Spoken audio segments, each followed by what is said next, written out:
What up, y'all? So, back at it again with part 5 of the Legend Run. I am playing the same version of the Animal Companion Hunter that I was playing last part of this Legend Run. So that was part 4, and that was about a couple of weeks ago. Recorded that, went on a road trip, forgot I didn't upload it, so it's up there now. But I went 8 and 2 last time I played this deck, but that was before some of the card changes, main one being Migrating Elekk being a 2-drop instead of a 3-drop. So I don't think that's going to affect Genn Cursed King too much, but we're going to play this out and see. Overall, though, there's very few cards that don't work with Genn. So like Call of the Wild is one, 2 of the Spiritspeakers are another one, and now there's Migrating Elekk. So used to be 3 cards, now it's 5. I think it's going to be fine, so we're going to test it out.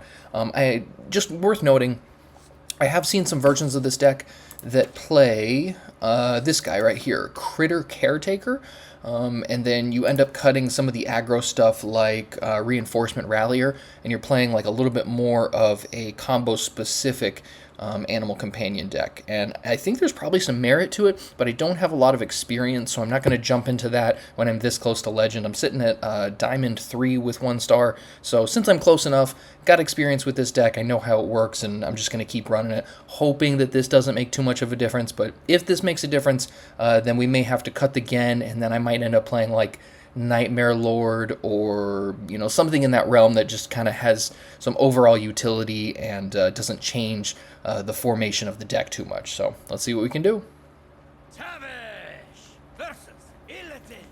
Alright, haven't seen a Demon Hunter in a while. Hatred of 10,000 years. I'll make my own fortune.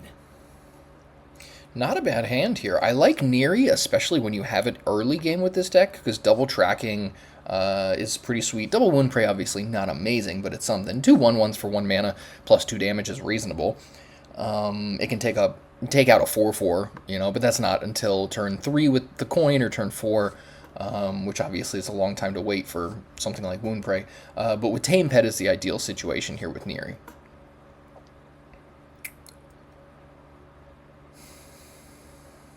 I'm very tempted just to keep this hand. I'm not sure, because turn 2 Migrating Elekk is pretty good.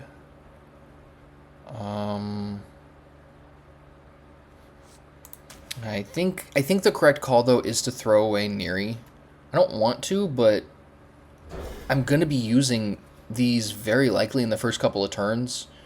Okay, Spiritspeaker's not bad. Yeah, you generally want to use the tracking to get to things that are going to help you advance your game plan.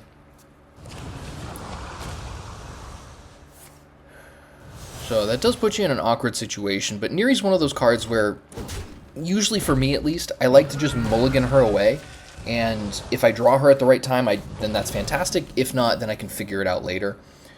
But for the most part, it's a great card. Just kind of hard to like really play around. I've had too many experiences where I keep her in my opening hand, and then I try to like formulate my sequencing of plays around her, and it just puts me behind, or it just kind of puts me in an awkward situation that I could have avoided if I just played the deck as normal and didn't try to play around her specifically. I may go coin Elekk here. I don't know how relevant that's going to be here, though. Yeah, let's give it a run. That's what my gut's telling me to do, so I'm just going to run with that. Eh.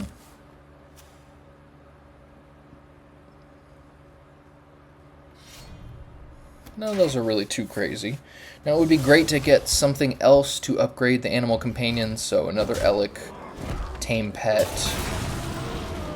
Okay. That's kind of the best possible.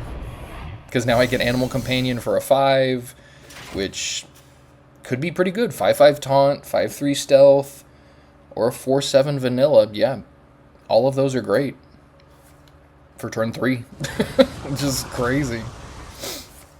This is part of why I like this deck, because this is a pretty tame draw, no pun intended. This is a pretty tame draw, and I'm just going to have like turn 3, probably a 5/5. They're doing a whole lot of stuff over there, and it doesn't really impact what I'm doing here. I want to do this. I am a little tempted to tracking and see what else I can do. And to be fair, I think Niri would have been much better here, so might have been incorrect to throw her back, but that's what my experience has told me, so I kind of run with that now, just to be on the safe side. Too many situations like what I was telling you guys about. Because the thing is, if I go Animal Companion here, I get one of these guys, and if I Spiritspeaker, I don't really want to choose from one of these guys. I really want to Spiritspeaker and choose something crazier, like if we get into, you know, 6s, 8s, or 10s. I'm pretty sure if I remember correctly, the 9s and the 7s are not amazing for the Animal Companion, or for the beasts that you could get off the Animal Companion, so yeah, we'll just... Sure. It's a big dude. It's turn 3. I guess I won't be too picky with it. But you do have to really be conscious of your sequencing with this deck.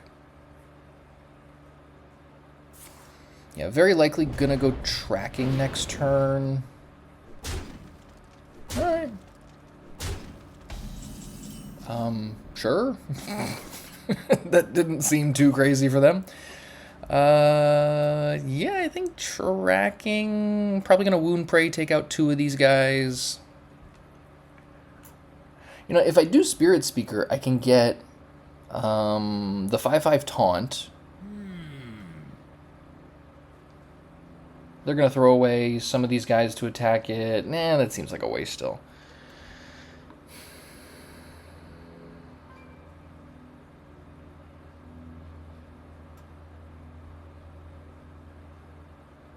Yeah, let's tracking first, see what we can get. Not a lot of great stuff here. But Sylvanas is reasonable, I guess. I think, actually, I'm very tempted to Sylvanas here. How greedy is it to do that?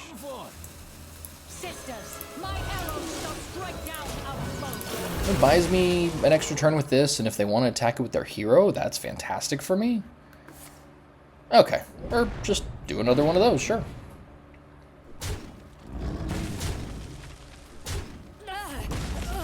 Yeah, Spell Demon Hunter is kind of annoying, but they're doing exactly what they do.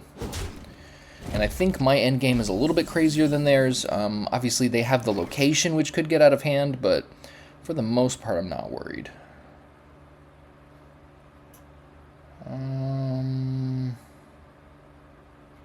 Yeah, we'll take a 1-cost minion.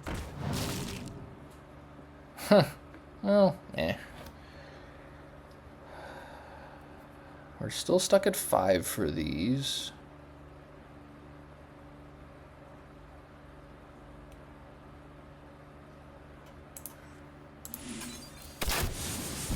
Let's just make sure they don't get too much board presence over there, and we'll get a little advantage with this guy. And we'll chill. I'm not loving this so far. Generally, I can do some pretty powerful things with this deck by turn 5 or 6. Yeah, had I kept the Niri, I would have a Niri instead of a Spiritspeaker here, and that would have gone crazy, like double tracking last turn.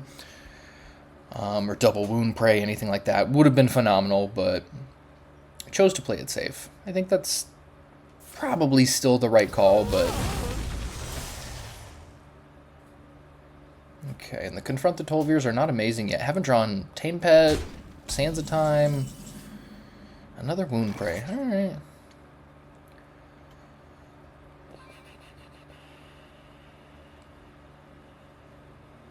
Yeah, I think I'm kind of chilling here.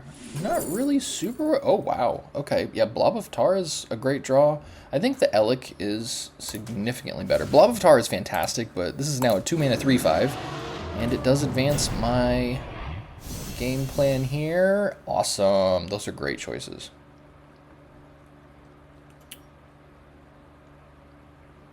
Might as well...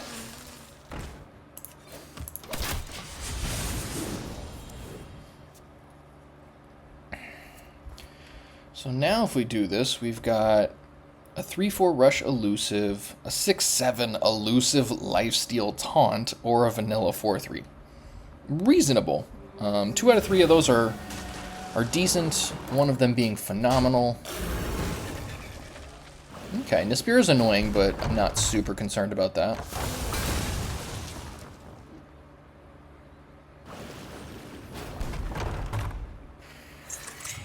Probably going to use this to get the 6/7 elusive lifesteal taunt. I think that's a solid choice here. Ooh, plus a Confront the Tol'vir?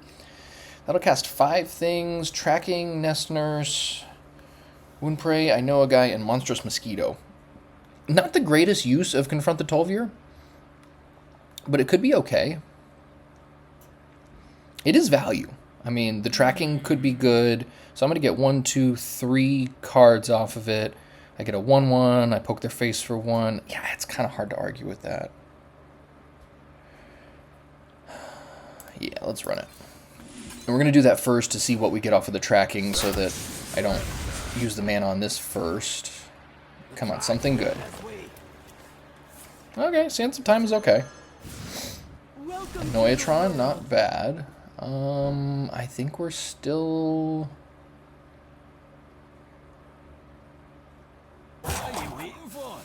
Yeah, we're just going to keep some pressure on them, I think. Because what's this? 6 damage split up.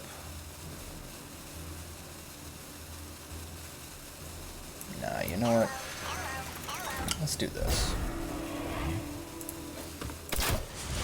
So this will help also eat up a little bit of damage and...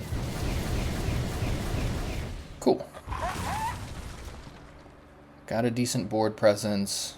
Would love for them to poke this guy. I always love another 1-cost spell.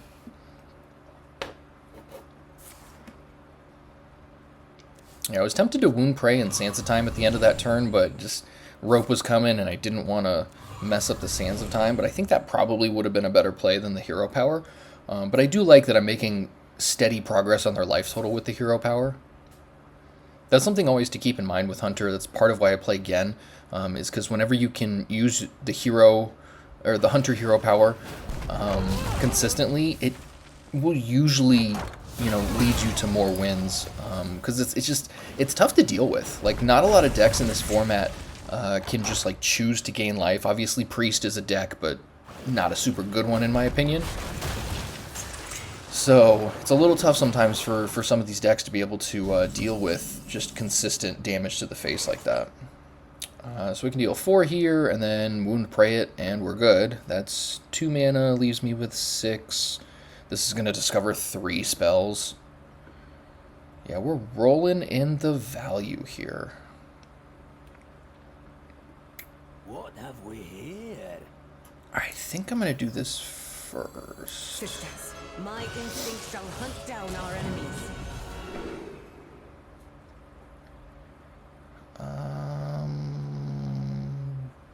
Sure, there's 1. Another Wound Prey is fine, too.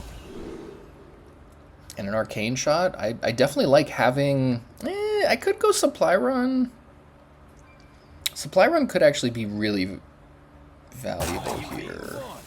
Yeah, I generally like taking some damage because it gives you a very easy way to clear the board. Or, excuse me, it gives you an easy way to finish the game out. Let's do this, and yeah, we're chilling here. Yeah, the combination, like I was talking about with the Hero Power and being able to discover a bunch of damage spells, like between this, Arcane Shot, there's just so many, you know, damage spells in Hunter that are very reasonable to finish the game off. They got, what, 2 turns for that, and this next turn.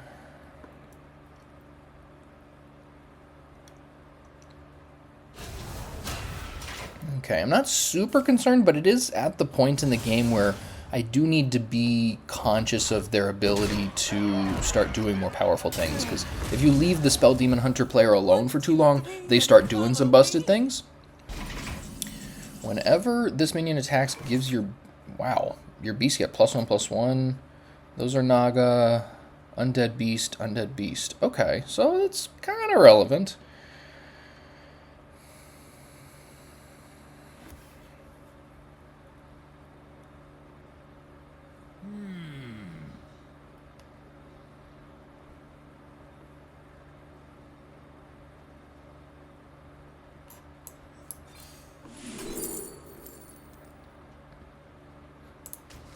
Not really liking any of those options, so let's get a hunter-specific card. Also gives us the potential to get something like Tame Pet, or...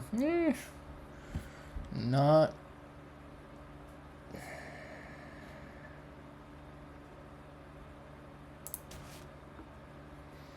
That's 3 damage. I think we do have to get rid of this guy.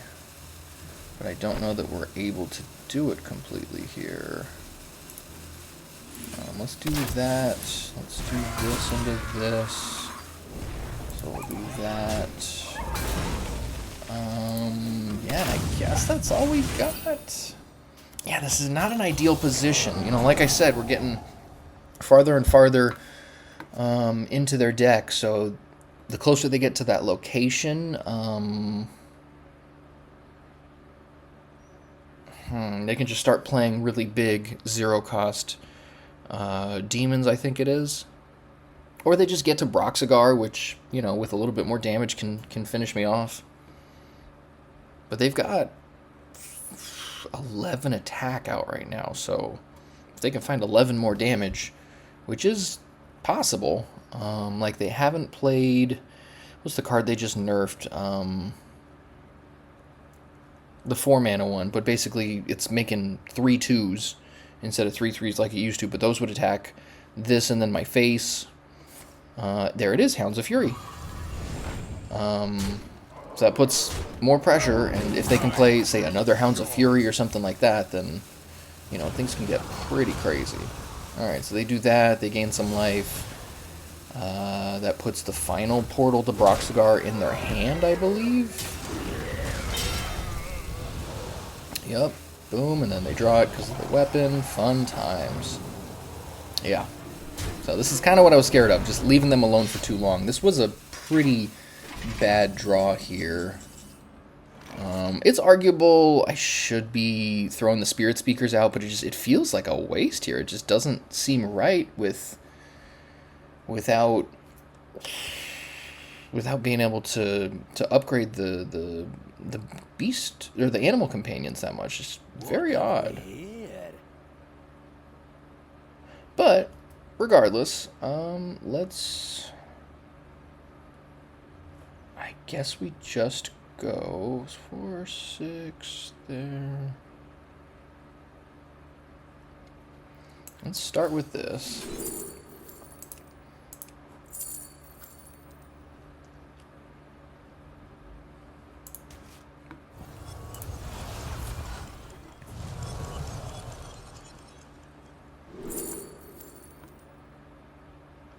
Who dares address me?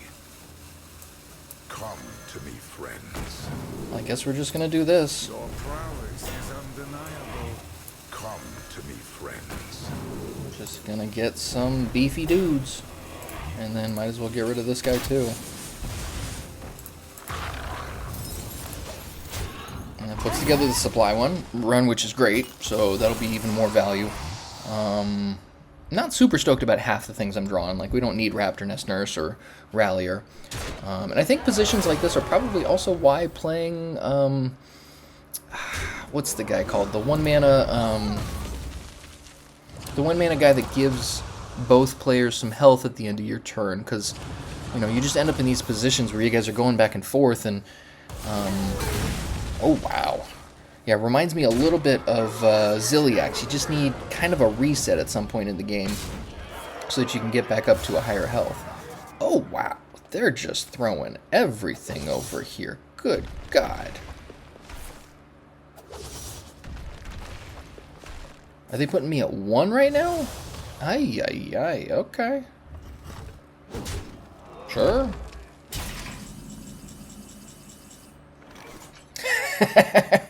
Well,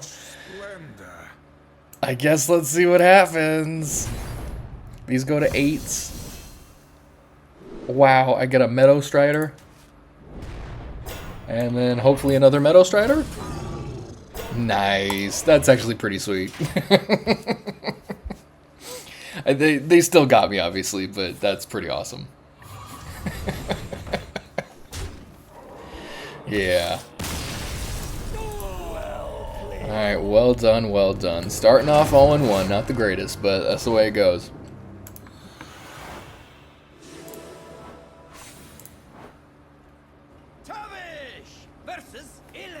Another Demon Hunter. Okay. Ooh, that's a hand. Okay. We're not keeping the roam free, but I like what's happening here.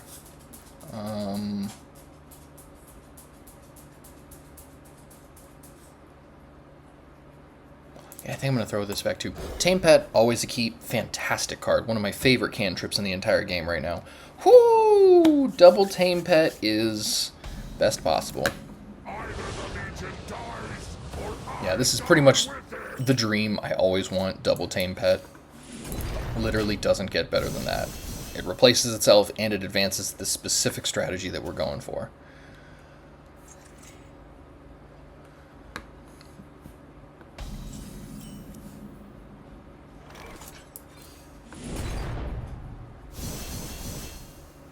Seems great. Welcome to the world. So we've got... Okay, nothing super crazy, but the 6/5 Elusive Taunt is pretty awesome. Yeah, Call of the Wild should be interesting. Yeah, I'm still a little unsure about Call of the Wild. I think it's a good card,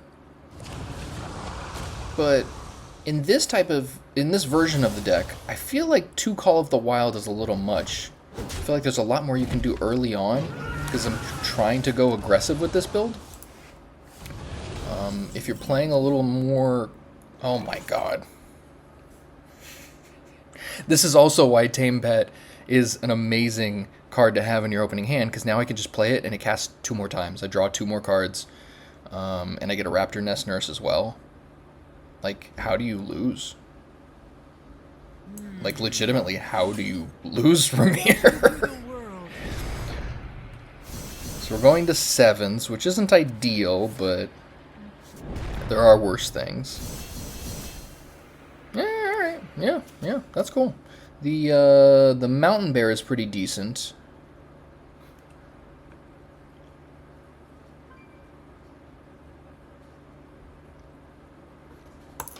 Yeah, we're just chilling here. This is amazing.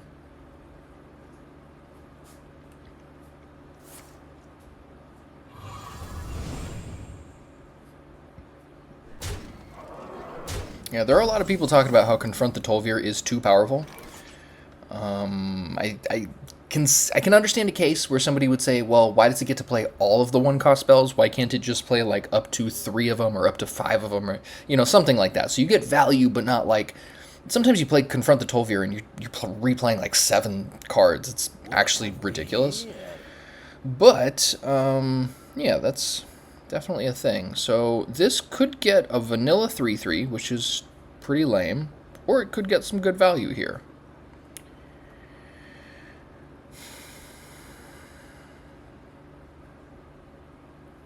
What have we here? I think we're going to start with tracking to see what information we can get first. Another Confront the Tol'vir is just... Holy crap. Yeah, so now we just obviously do this.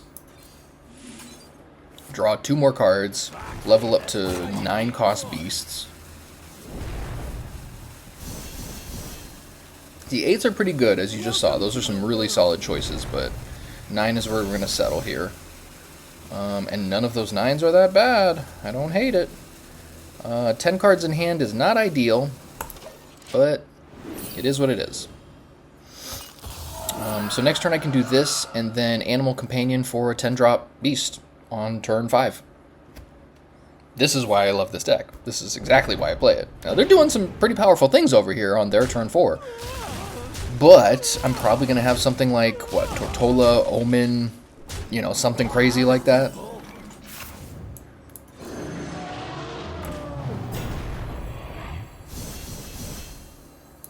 Let's find out. Tortola it is. Yeah, we're chilling. Yeah, Tortola having elusive makes it the most annoying possible.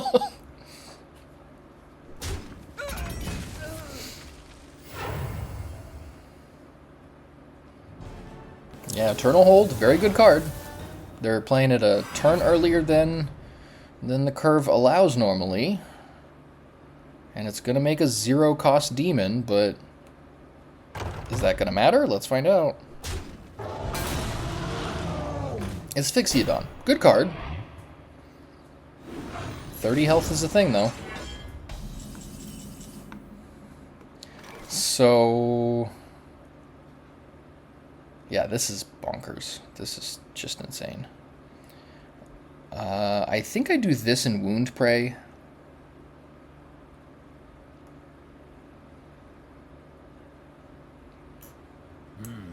Kneel before the strength of the wild.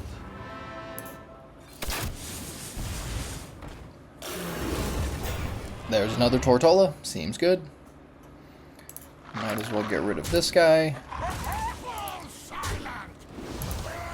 And I could have played this and then tried to set up for a better turn next turn, but I think it's okay, because I'll probably do this next turn and then go into Call of the Wild the following turn, which means this would make 4 animal companions. So I get all 3 of the choices, so it'd be Tortola, Omen, Agamagon, and one more, I think random one of the 3. So in theory, you could get double Omen, double Tortola, or something crazy like that.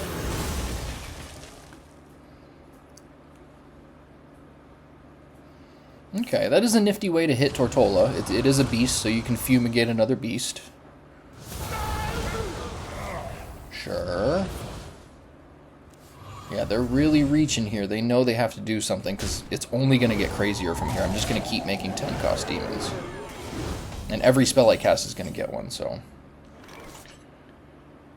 let's get a spell then. Why don't we... let's see. Let's do this first, so that way this discovers 2 spells. So it gives me 2 chances to get a 1-cost spell. Seems good. Also good. And then we can go... okay, timeout. What is Omen? Omen gives us... Omen is a 6/12, so we're not gonna throw this at that, since Omen could kill it if we get it. Perfect! Yeah, this is kind of an unlosable position now. Like, what can they really do? Even if they get something crazy off of Eternal Hold, even if they get Broxigar, like, the best possible situations for them don't really affect what's happening right now. Sure. Take damage equal to its health? Sure. Like, that's what I'm talking about. Just incredible.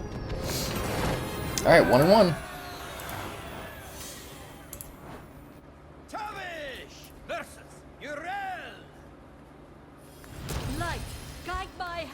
Okay, Paladin can be a tough matchup. Paladin and Shaman, I think, are my 2 main concerns.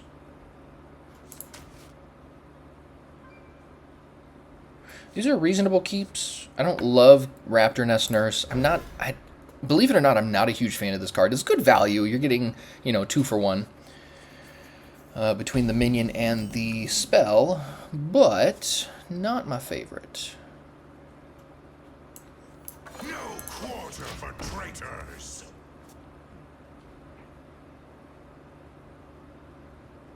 Yeah, there's been too many times where I play Raptor-Nest Nurse and I'm like, sure, I got value, but it's just stuff that doesn't matter in the slightest. Welcome to the world. Ugh, do I want to overload 1 for next turn? It's kind of annoying. I guess that's fine. I guess. This storm eradicated to me. So no telling what they could be over there. Could be Aggro Paladin, could be Bubble Paladin. More likely to be Bubble Paladin now after this, but we will see. Tame Pet's a great draw. I like that. Sure. Into Genn.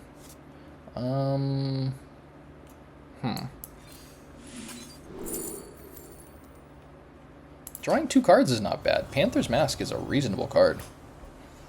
And I will be able to play it next turn.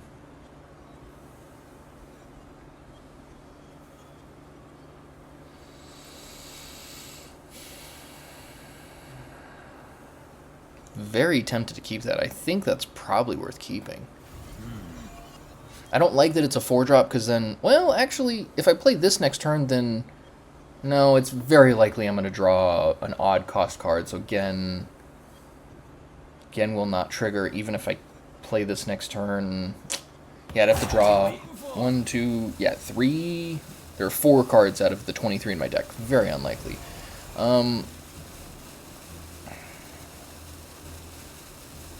Yeah, my gut is telling me to keep the Panther Mask. I'm not happy about it, but I think it probably is the right call. The Panther Mask is a very good card. Drawing 2 and getting a 5/4 out of a otherwise useless or just relatively small minion. It's pretty valuable. Well, now I can't play it on anything. Okay, so I'm not playing this on their minion. Dang.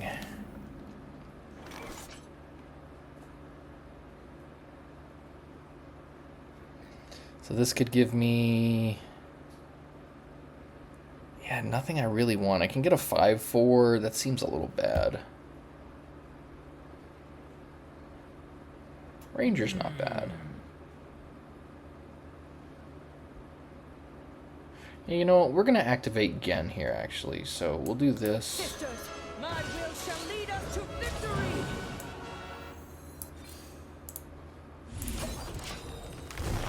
Alright, so that works. And believe it or not, we did actually draw the what, 5 out of the 23 cards? I mean, the odds were not in our favor, and we still drew the thing that we wanted, so I guess that's alright.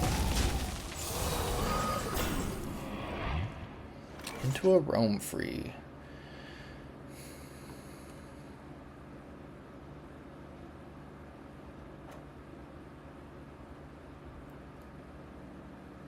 See, I want to Panther Mask this, then I can go pop that, smack their face. Playing Genn feels a little greedy, but it does put pressure on them. I think this is the right call, though. Sweet. That allows us to take out their entire board.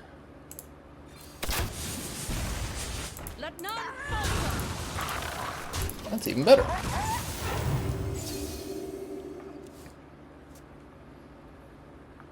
The 3/5 Drakes every turn is pretty annoying. That's a very good card. Oof. Well timed. Well done. Yeah, Scalebreaker, very good card. I've had some good success playing Bubble Paladin. I think that's... Yeah, that's what I got to Legend with last season, last month.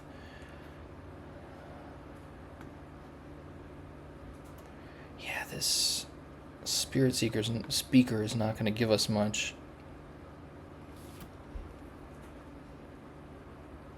Roam Free next turn could be okay, but that's only going to give us 6 drops, which isn't super bonkers. This is going to give us 2 spells, which could be okay.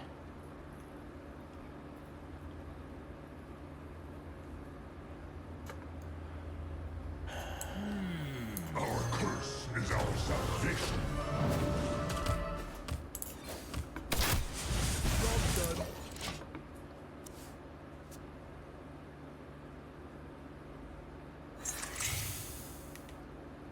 Okay. And they're just going straight face. Alright. That was a good one for that to hit. Okay. So... Fingers crossed. Give me a good 6. Eesh. None of these are great. 3/4 Rush Elusive is... sadly about as good as it gets, I think. The 3/6 is okay, but... man, that's rough. Nothing with Taunt. I was really hoping we get the Taunt Lifesteal Elusive guy. That would have been pretty clutch here.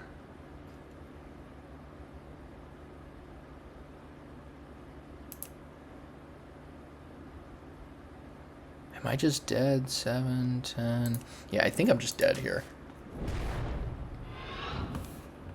Because I have to do this. And then, what, this? Yeah, I think they got me. So that's 10, 11, plus 2 at the end of the turn, yeah.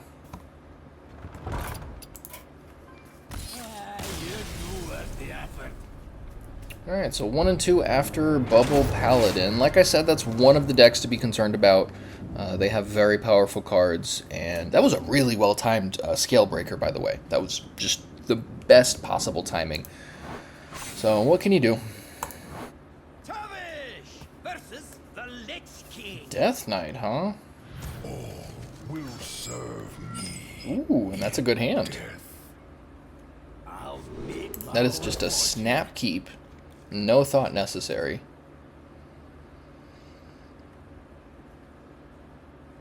Drawing another 1-drop, especially Tame Pet, would just be the best possible. Into again. And immediately, yeah, this is great. welcome to the world. This is great. Well, that's not going to do anything.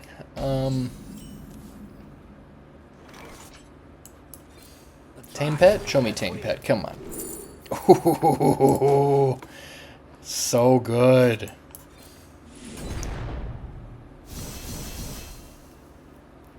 Big yawn. So now we get another Tame Pet off of this, in addition to tracking a Nest Nurse, so super value, followed up by Genn for an upgraded hero power. This is pretty much best possible. And I could try and go like Sands of Time and do other stuff and get more value off of Confront the Tol'vir, but I don't think I care that much, because this is unbelievable value to begin with. The tracks lead this way. Yeah, crazy. I can go double Sands of Time next turn off a Niri. Citadel stands strong. But I think Animal Companion's probably the right call. Good lord. So much value.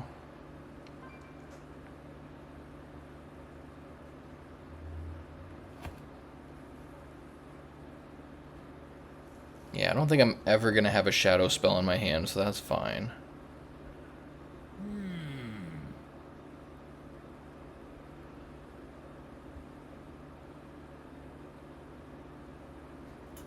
You know what? I'm going to stick to my original plan, just upgrade that hero power. And that'll give us the ability to put pressure next turn. I thought about going like Animal Companion and then doing this next turn and using the hero power, but I kind of like not having to worry about it, because if something changes where I want to play a different card next turn, where Genn would not be appropriate, then I wouldn't be able to do this and another card, so I feel like this just gives me some better options.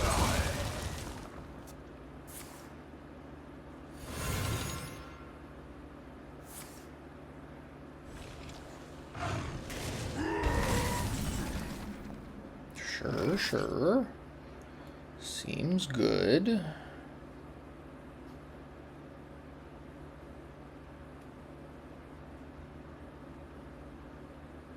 Yeah, let's do this. My instinct shall hunt down our enemies.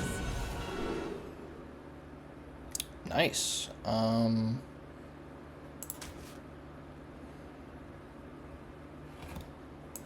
The crystal shall decide your fate. So I'm essentially just trying to set up for Broll. Because if I can Broll, play some spells, that's incredible value. Or Niri, play some other spells, so... Okay. Annoying, but fair.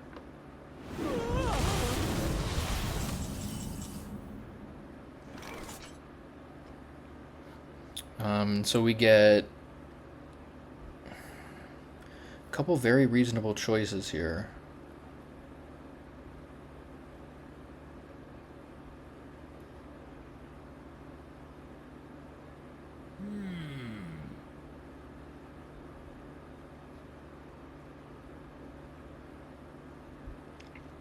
I don't know that Brawl is the right call here, though, is the problem.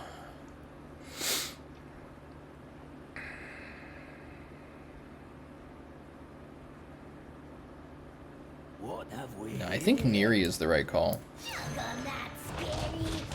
Because then I get to double tracking. This way. There we go. Now we're talking. This way. What are you waiting for?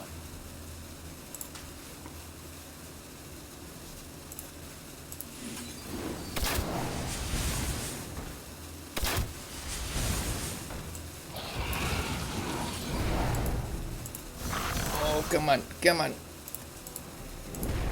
Oh, come on. Come on. Oh. Alright.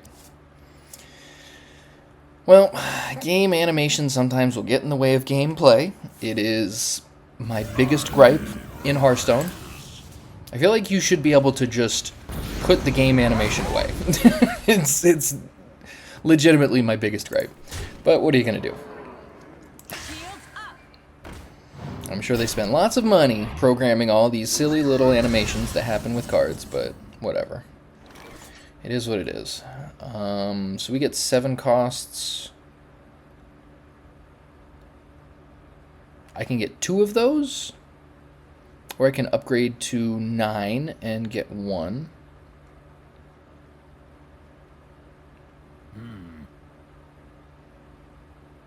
Two of those would come off of Broll plus 2 spells. I feel like that's better later. Let's do this.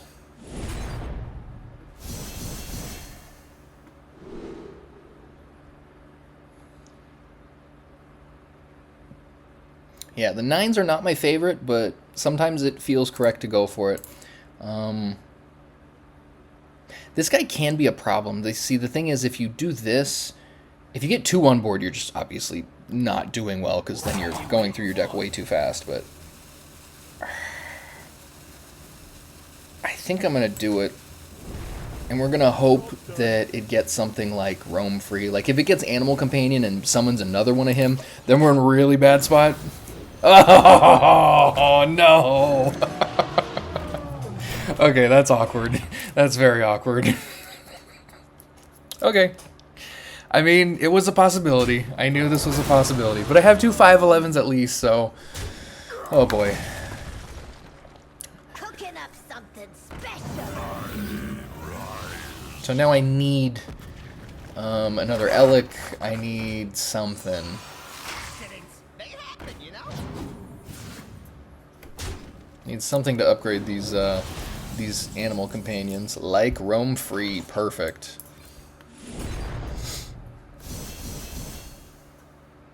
And then we get to choose one. Kind of like Omen here. Yeah, Omen's the way to go.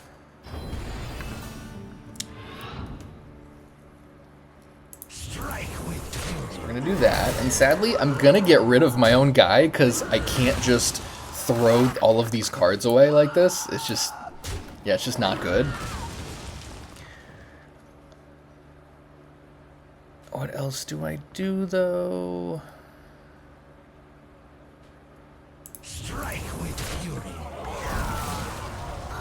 Sure. Yeah, that's crazy. Just got rid of 2 5/11s because they were going to cause me to lose most of my deck. 6 out of 8 cards. Okay, sure. Yeah, whenever they commit resources to Omen, I'm totally fine with that, because it's going to deal 3 to all enemies.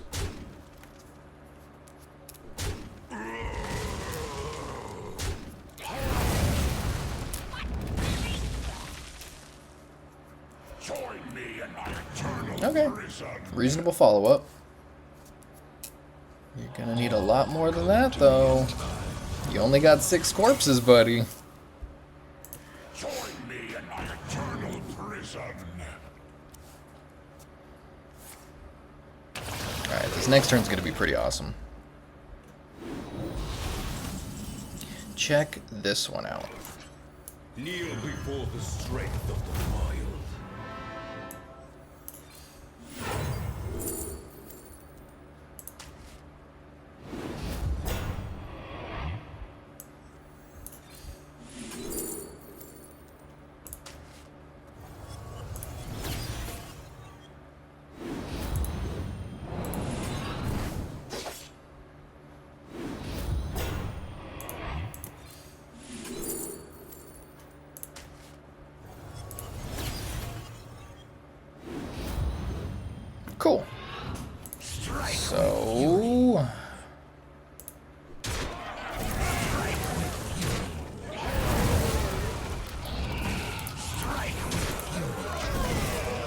Sure. How do we lose from here? I mean, there are ways, but very unlikely.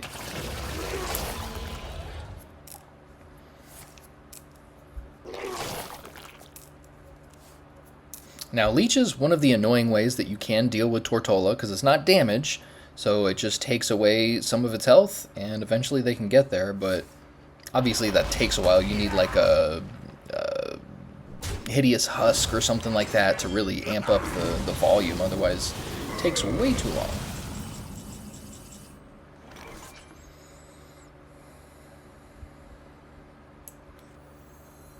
Return to the wild, my friends!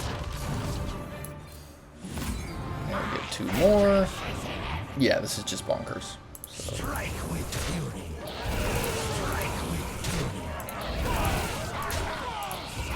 Strike with fury. Strike with fury. Guess we'll do that.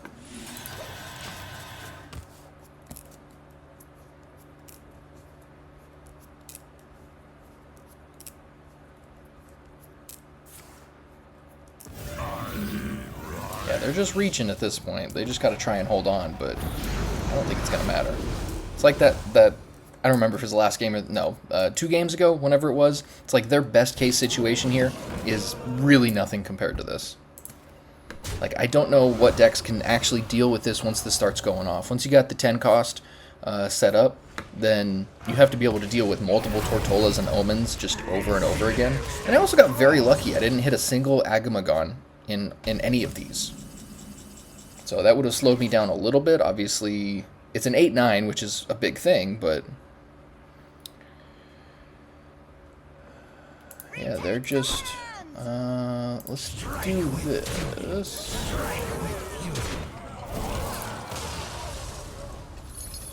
Retake the land!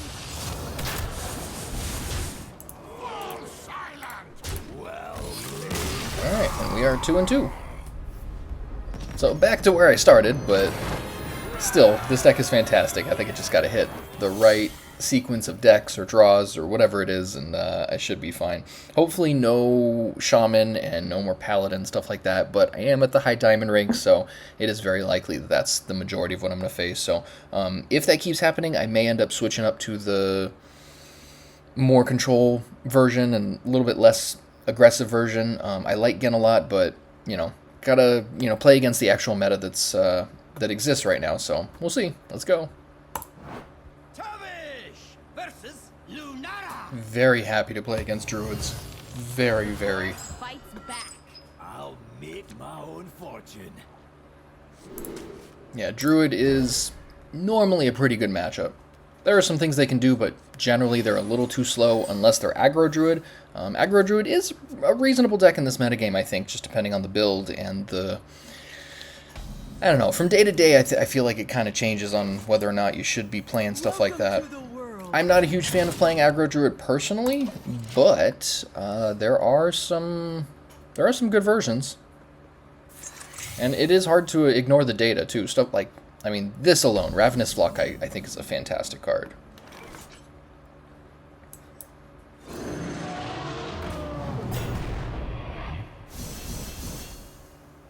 Okay, nothing we really want there.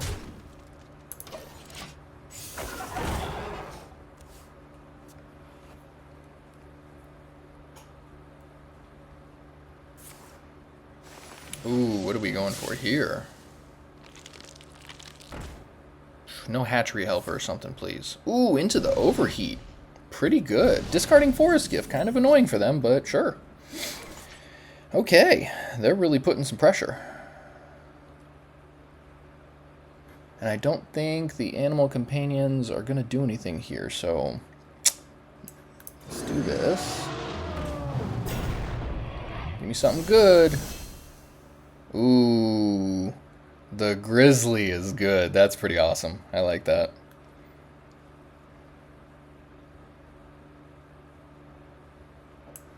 Welcome to the world.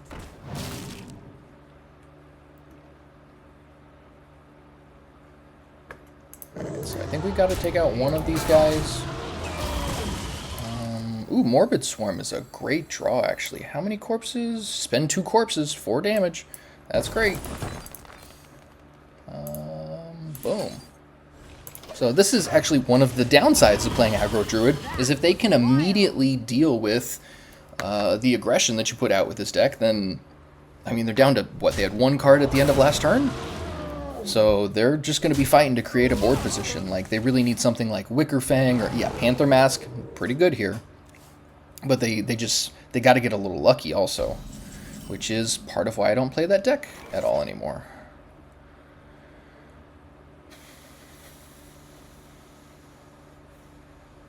So I could Animal Companion and try to get the Grizzly. I think the 6s are a little better. Plus, since this draws a card... Yeah, there we go. That's solid. Ooh, into Confront the Tol'vir. I kind of like that.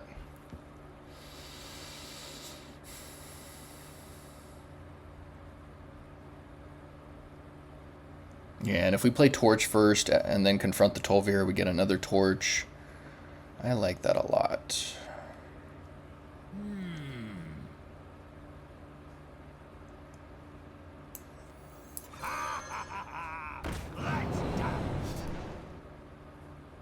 Alright, it was worth a shot.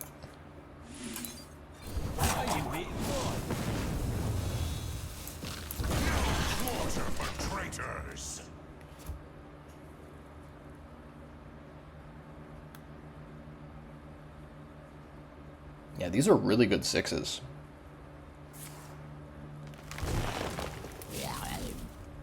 Tucked in nice and warm. Into a hatchery helper, sure.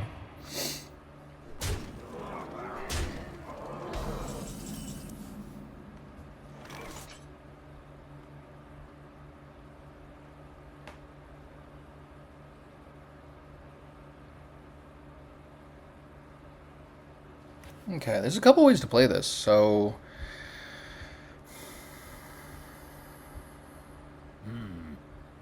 Two out of the 3 options for Animal Companion will give me a Taunt Minion, which is great. And that still allows me to Torch twice. So let's see what we get first.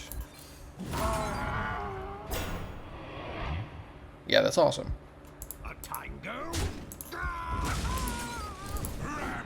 And I think playing Torch more times means I'm going to get more Torches off of the Confront the Tol'vir. So as long as they have damaged minions, you know, they're going to cast more of them.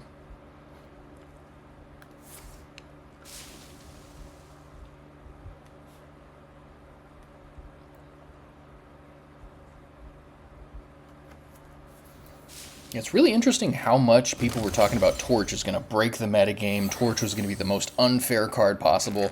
And it was pretty interesting and very influential on the metagame right after Cataclysm came out. But now no one's saying that anymore because there's way more broken cards.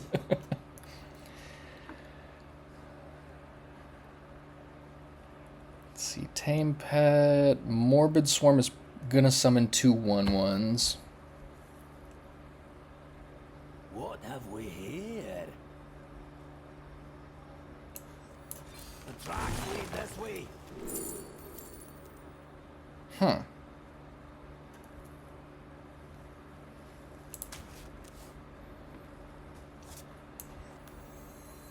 Come to me, friends. Yeah, I think more of these guys is really good. Because we can just keep doing... Hold up. This makes... Yeah, there we go. Alright, 3 and 2. Yeah, like I said, Aggro Druid, reasonable deck to play, but stuff like that happens, and that's why I don't play it. You can't reliably just punch through the way that like an Aggro Paladin deck would, so just end up running out of gas most of the time in my experience. So that puts me 3-2. Let's push forward a little bit more.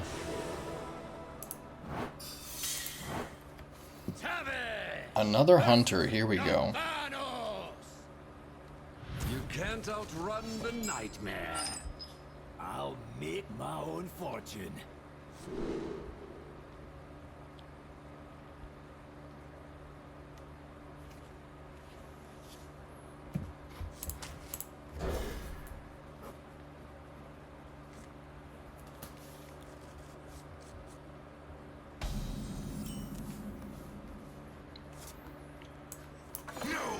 slaughter for traitors. So far, I'm enjoying Migrating Elekk as a 2-drop. I think it gives this deck a better curve.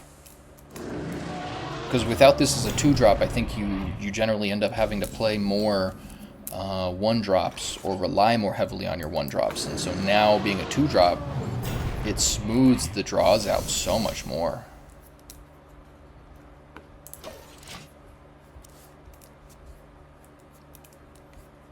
Yeah, really hard to just... Wow. Okay, double Elekk for them is pretty good. Really hard to justify this on turn 3. I mean, if I do it here and then I attack with both guys, I gain a little bit of tempo, but I don't think that's a very good play. Considering I have double roam free in my hand, it might be the right call, but I don't think it's... I don't think that's worth testing here.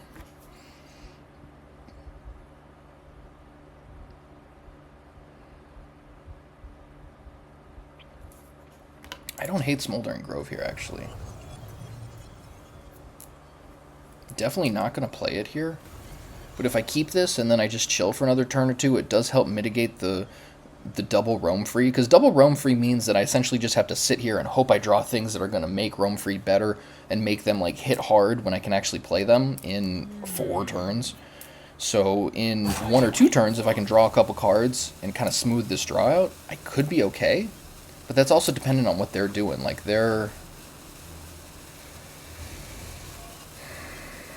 Yeah, we're going to give it a try. Just going to see.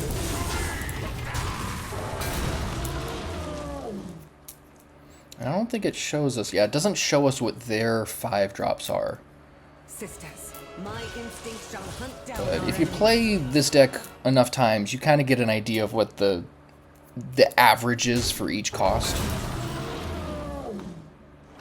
Yeah, don't think I can justify 4-2 rush. Yeah, I can't play Animal Companion here. I guess we'll just draw 2 cards, hope for the best. Tracking, perfect.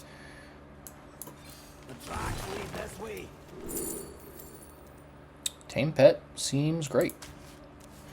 I do like Wound Prey here just to get rid of some of their aggression, but I think Tame Pet is better. Is it? It doesn't do anything now. Yeah, we're going to do this. Yeah, drawing a card is irrelevant because I can't play anything else. So I guess I'll just save the Tame Pet for next turn and then possibly just go like that into Companion. Interesting. That's a pretty good one. Alright, show me some good 5s.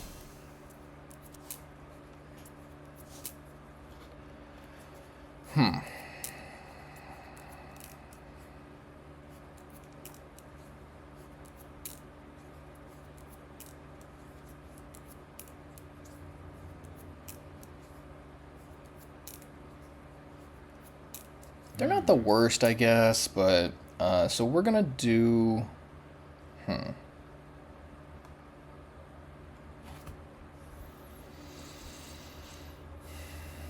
Next turn, very likely to do this, so that on turn 7, Roam Free will make 2 7-drops.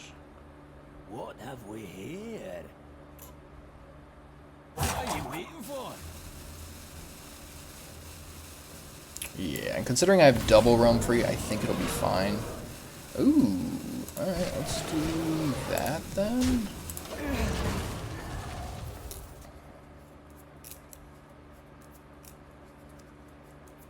Yeah, I don't love the Animal Companion there on that turn, but I feel like doing nothing. Yeah, just the idea of them being able to just continue without having any interruption is a little unsettling for me. Oh wow. Alright, they're gonna go a little crazy here probably.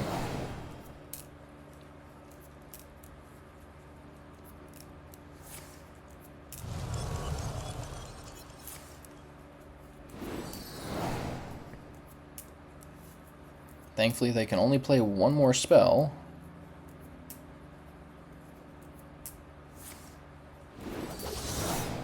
That's a pretty good one to play.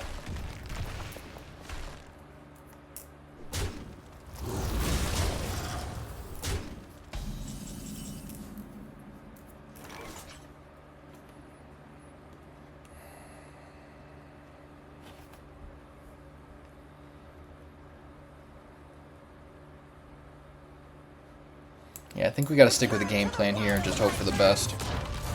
I don't like this, but I think this is, if we're going to win, I think this is the clear, or the most clear path to victory. It does give them, this turn, the ability to really go ham. So if they got a bunch of one-cost spells, or if they can, like, Sands of Time into more one-cost spells, they can really create some serious value. I mean, if they end up with Tame Pet, tracking, anything like that, it's just, that's way too much.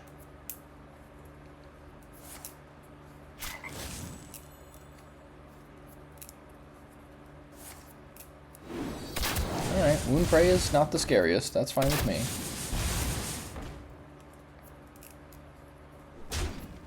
Alright, so that could have been much worse. I'm actually okay with that.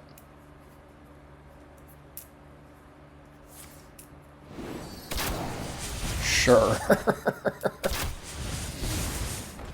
So now we get to roam free.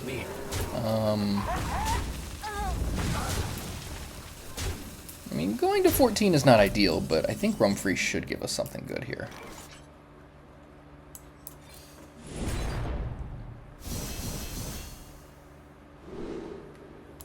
Alright, reasonable enough. And we get 2. Kaboom.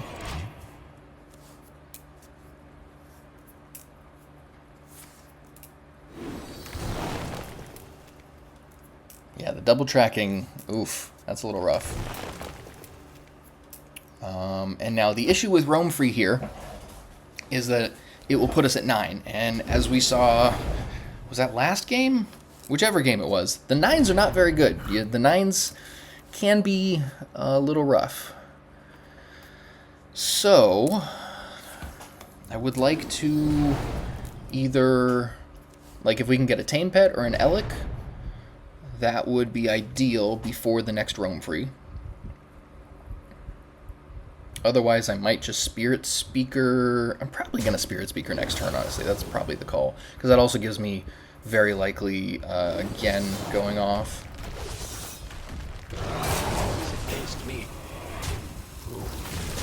Sure, throw all of those resources there. Totally cool. Yeah, it's pretty crazy that with a Niri on board and doubling all of their one-cost spells, they're they're devoting all of these resources to my dudes. They could have done a lot of damage to my face here.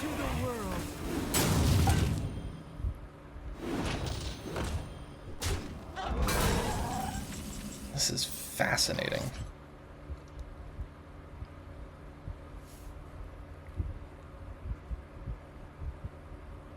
I can also do Alleria into Sylvanas, and I can clear out their board. It'll give them a stinger. I really hope this doesn't give them 2 stingers, because this would trigger twice, but I don't know. If it gives them 2 stingers, then I think that's just a risk we have to take.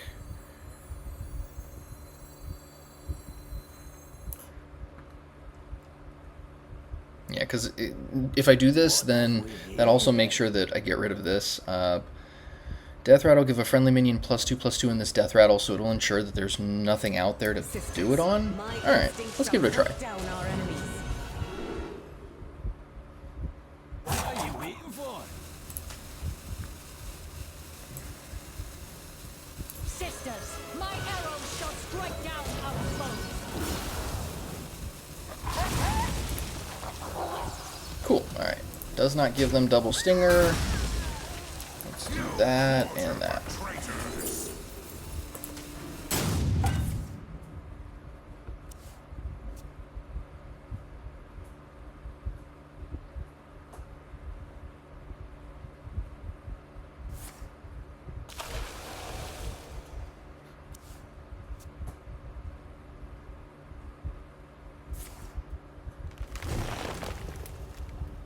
So they are up to 9 cost now, which isn't super scary, but if played correctly, it could give them some advantage. So they're going to get 1 here.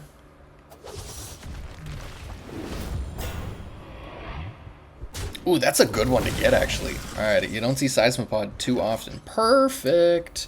So now we can get up to 10s.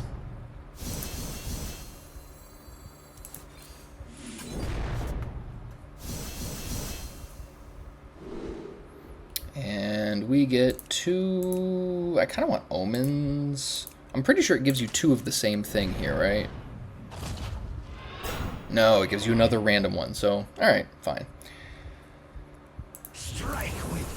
So let's do this, and this pumps minions in their hand and deck, right? Not battlefield, so we can get rid of Brawl.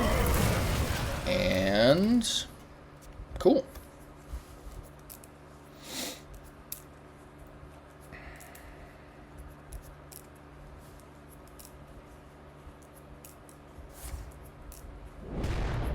Haha, alright, now the battle really begins. It's how many 10-cost beasts can we throw at each other until someone says uncle.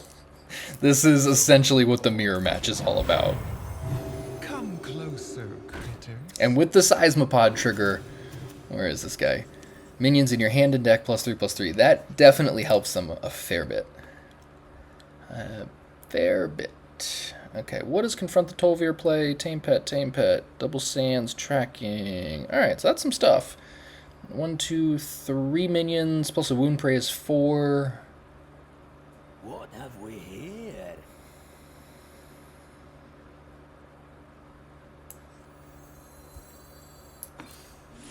Let's get some value. I think if we're going to win this match, it's going to be because we can outvalue them, so we might as well try and get some super value going. And you do have to be careful of using too many cards from your deck. You don't want to be in a position where, you know, if I have 2 cards in my deck and they have 9, then obviously that's real bad. I've played both, so this actually does help. Sisters, my will shall lead us to Come to me, friend. Oh, you know what? Darn it. Alright, let's just throw a Tortola out there. Alright, and we're chilling. Yeah, you know what? Because this would have summoned an extra one, I should have held back on the... Or I should have attacked with this and then played this. Gotten an extra guy. So that's the type of decision that may end up costing me the game, because you need to be able to fill your board with as many of these crazy 10-cost beasts as possible. So that one might have just kicked myself in the shin. Might have just stubbed my pinky toe on something. I am also hoping that Genn helps me with a little bit of the pressure, because if we just sit here back and forth, this is part of why I like Genn. If we sit here going back and forth, you know, Tortola, Omen, then like just being able to go over the top with a very efficient hero power is important. So maybe that's enough to help, but we will find out. Time is against me.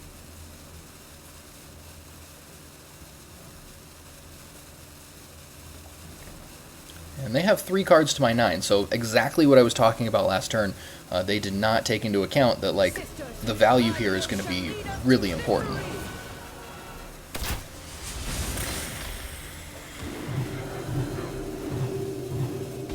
Yeah, there it is, the Critter Caretaker. Okay, so Confront the Tol'vir draws me 1, 2, 3 cards from my deck, which I don't think is going to be reasonable here.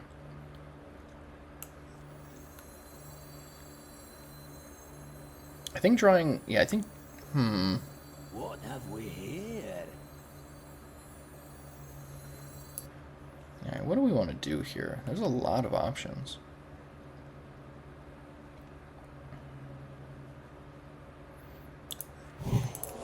So I think the best bet is going to be... Ooh la la, look at that. So I think the best bet here is to get the Genn out there. Let's make some room here. And yeah, I was hoping that playing the Flash of Light and then this would get me to Genn, but because I drew Call of the Wild, I think I just have to play that now. Because that gives me 4 guys. Strike with fury. Strike with fury. And yeah, gaining 1 armor a couple of times is not super crazy, but yeah, now I've got them out Tortola'd 4-1.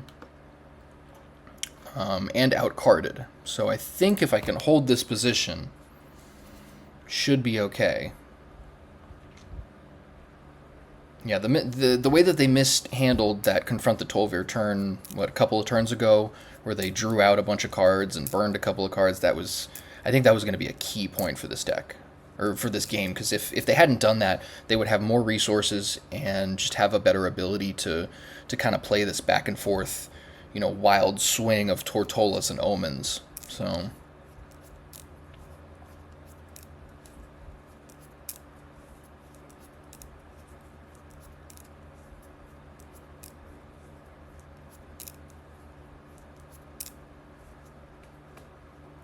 Time is against me.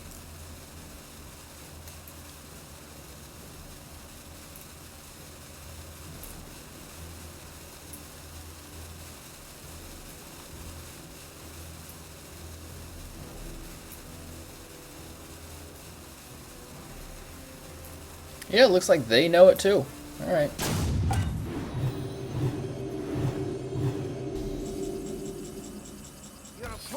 Yeah. They knew what was going to happen. All right, so 4-2. Pretty good. So top of Diamond 3. I'm going to play one more game, see if I can get into Diamond 2. I really hope I don't lose this game. Let's see.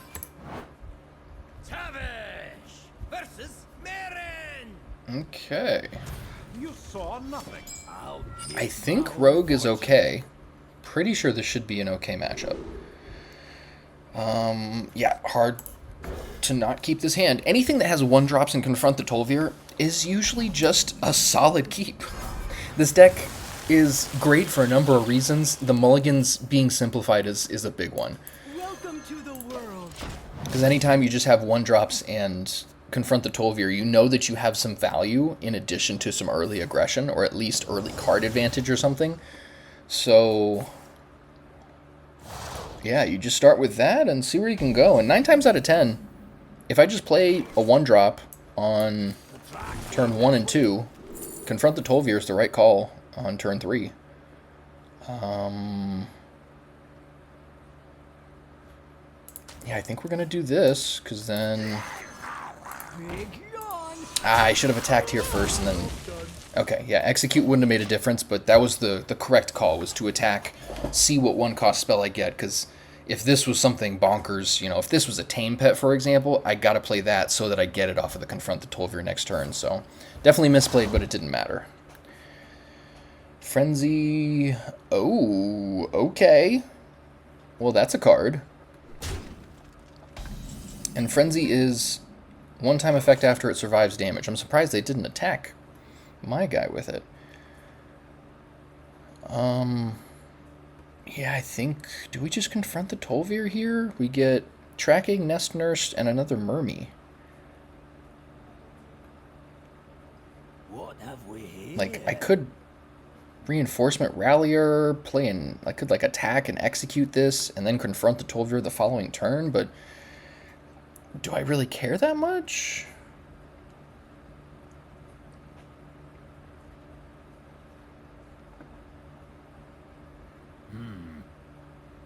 Yeah, I'm probably not doing too much over the next couple of turns, so...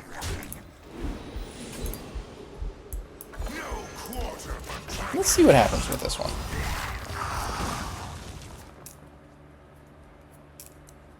And they've played 2 flashbacks already, so the extent of their aggression has kind of been reached. At least, like, unreasonable aggression. They could still do some interesting things, but I'm not usually too worried about what Rogue has to do after flashback. Like, the, you know, coin flashback or, like, prep flashback on turn 1 is normally the craziest that it gets. After that, it's all just how lucky did they get with, like, their heralds and stuff like that. Alright, and we get to Sands of Time, so we get even more value. I don't really like many of these. Web of Deception could be good. Like, I could use that to Spiritspeaker back, or even, oh my god, using it on this would be pretty crazy. Any of the sisters could be good. So this has potential, but let's see what we can do.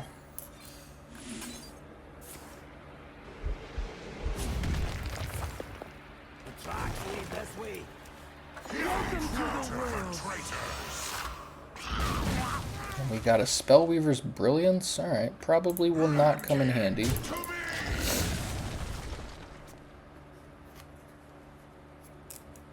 Yeah, I'm thinking Critter Caretaker is probably the way to go. Like, I like Reinforcement Rallier. Sometimes you end up with some really aggressive draws because of stuff like that. You know, like one on turn 1, another one on turn 2 with another 1-drop, and then Confront the Tol'vir on turn 3. Obviously really aggressive, but I feel like that's maybe a little too situational.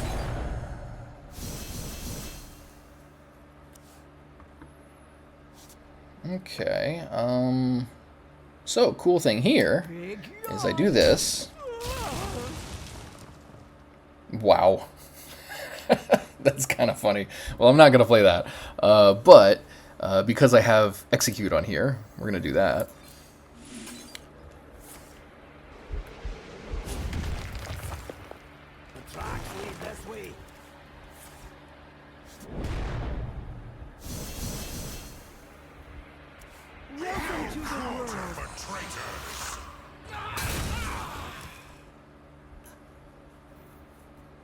And just because I have 10 cards in hand, I'm going to do this. So now I have 9 and some armor.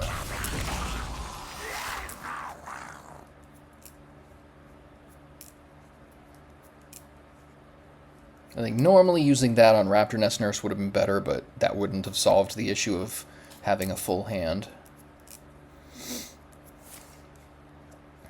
Sure.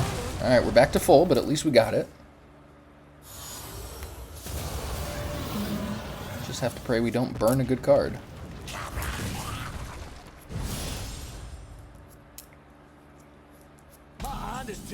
Sure. Totally fine burning that.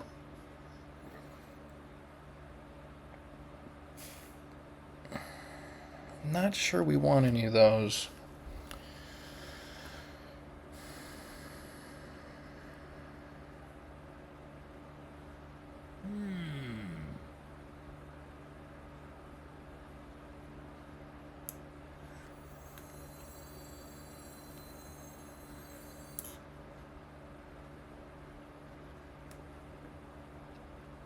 There are lots of ways to play this next turn. I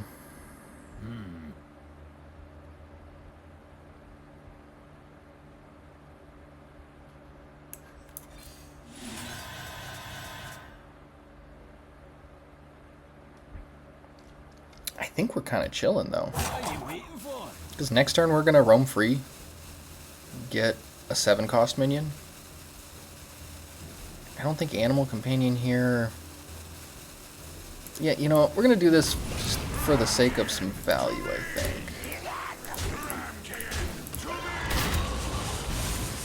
Just to keep the forward pressure, and...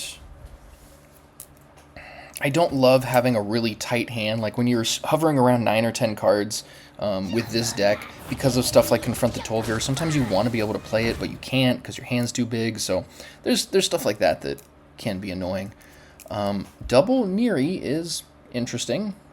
Care to make a wager, friend? But it specifically says cast twice, so you can't cast something 3 times with it, for example. If it said cast it again, then it would cast a spell again and again, as opposed to just twice once.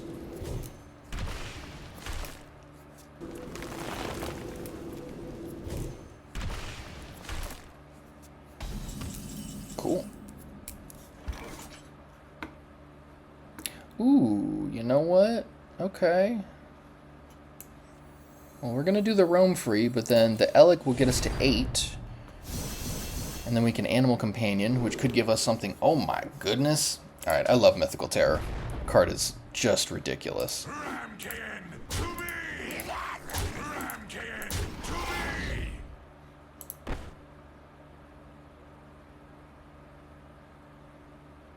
Yeah, yeah. I have a hard time believing we're going to lose this game.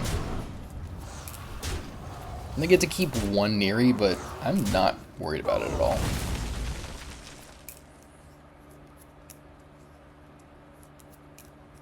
Yeah, it's so unfortunate. Rogue is just, like, not a serious deck anymore.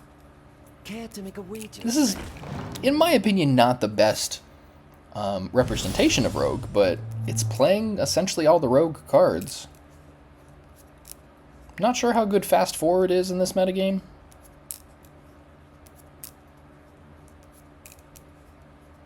But yeah, Rogue was everywhere. Like when Imbue Rogue first came out, before the rotation, the thing was everywhere.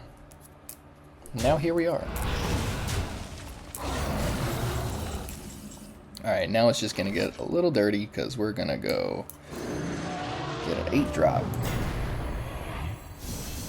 Asphyxiodon, Dracorex, oh my god. Perfect.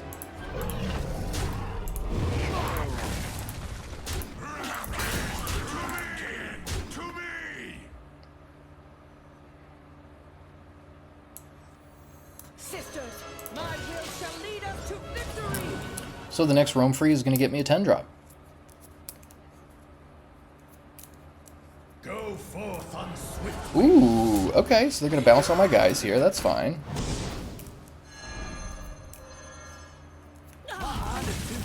That's okay. I think we just roam free and get... Yeah, I think we just get Omen, take care of this. And then, at the very least, if they're gonna... If they're gonna play another Twilight Mistress, they at least have to have 9 mana for it. They're not gonna be able to play other stuff, too.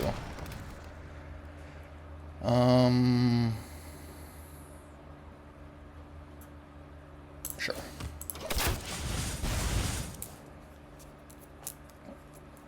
Connect to those unseen.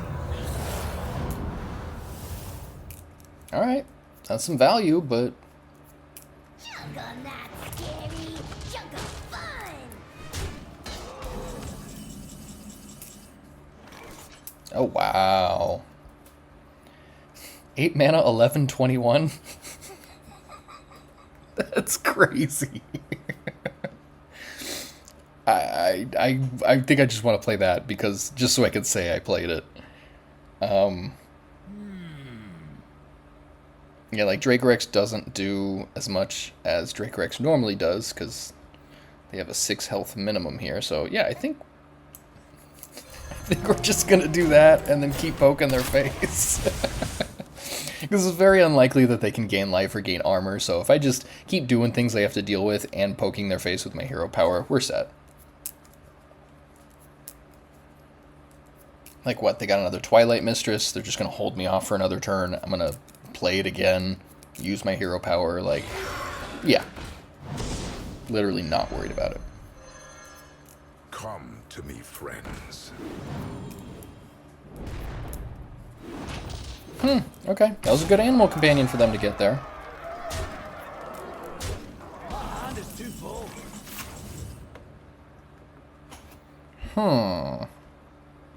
Okay, now I'm a little worried. But... is there a way out of this?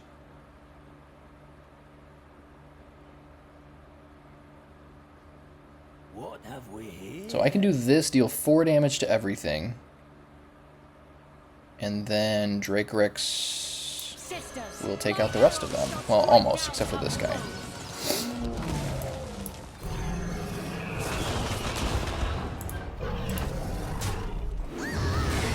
Bonk. Oh, you know what I should have done? If I would have played this first, then this would have just killed them. What are you gonna do? Alright.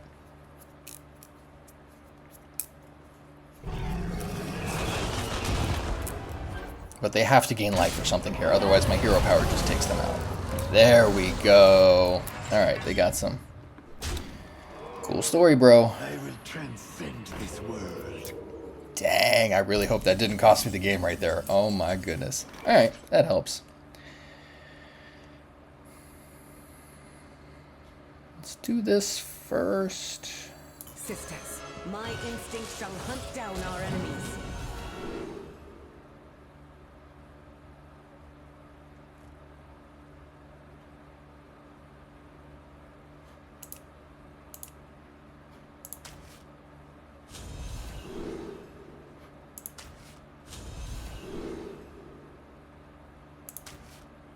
So we just win, right? Well Let played. none hide. Ta-da! Alright, got to Diamond 2.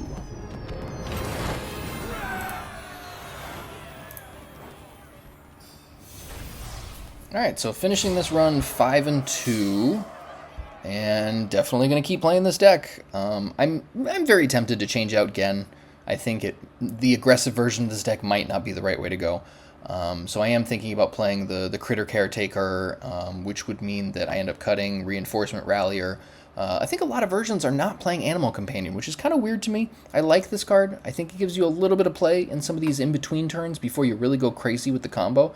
But who knows? I could be wrong, but I am testing it out and trying to see. So keep your eyes peeled for more videos. This was part 5 of the Legend Run, so part 6 will be coming soon. Appreciate you guys watching. Catch you next time. Peace and love.